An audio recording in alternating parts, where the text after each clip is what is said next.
Hindi siya nagulat siya.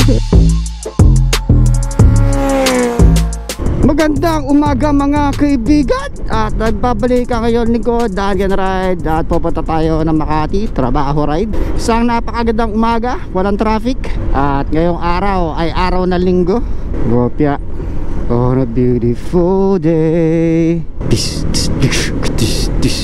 Bago na yung ating mic, kaya maganda na yung ating sound quality. Wala nang noise, maganda. Mura lang, nasa 160 plus lang. Pero okay, medyo malakas lang yung kanyang bass, ma-bass lang siya pero okay lang. Kaya ko naman mag-edit ng audio.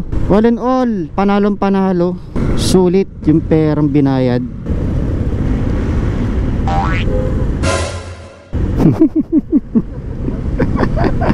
Hindi siya nagulat siya.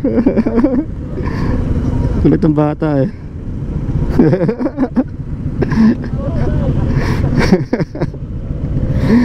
Gulat si kuya. Binulot yung balahibo niya. Sunday ngayon, no? Sana nag-ride na lang sana tayo, no? Kaso hindi pwede, may pasok. Nakita ko yung balaklava, no? Ang dami. Nagtitinda ron sa tabi ng kalsada. Kaso hindi naman ako makakabili kasi wala akong cash. Naubos na kasi mga balaklava ko sa bahay. Tuwing nilalabhan nung anak ko sa kanong asawa ko, eh hindi na nakikita. Nagbabalak kami pumunta ng mga kabanda ko ng Zambales.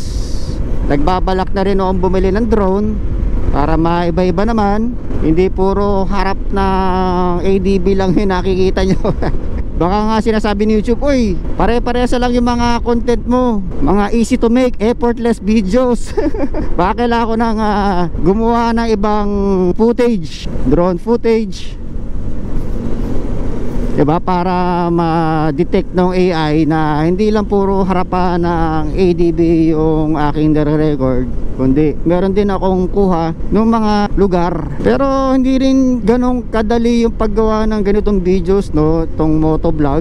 Kasi iisa-isahin mo pa yung mga sinasabi mo, i-edit mo, puputol-putulin mo para mas maging maayos panoorin. Walang hinto-hinto, walang post-post. Mahirap din mag-edit. Talagang pinagtsatsagaan ko yung editing niyan para yung salita dire-diretso. Hindi rin siya effortless, mahirap siya.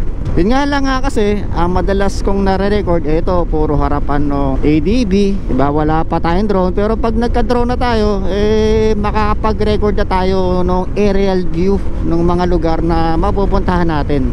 Ang sarap mag-ride ngayon, no? Kahit papuntang trabaho, maganda yung klima, medyo malamig dahil maaga pa, although medyo makulimlim. Mukhang hindi naman uulan. Bilis, oh. Wow. Ayun, hinahabol nyo, ha? So hanggang dito na lang mga kaibigan. Malapit na ako sa aking destination. Kita kits, peace.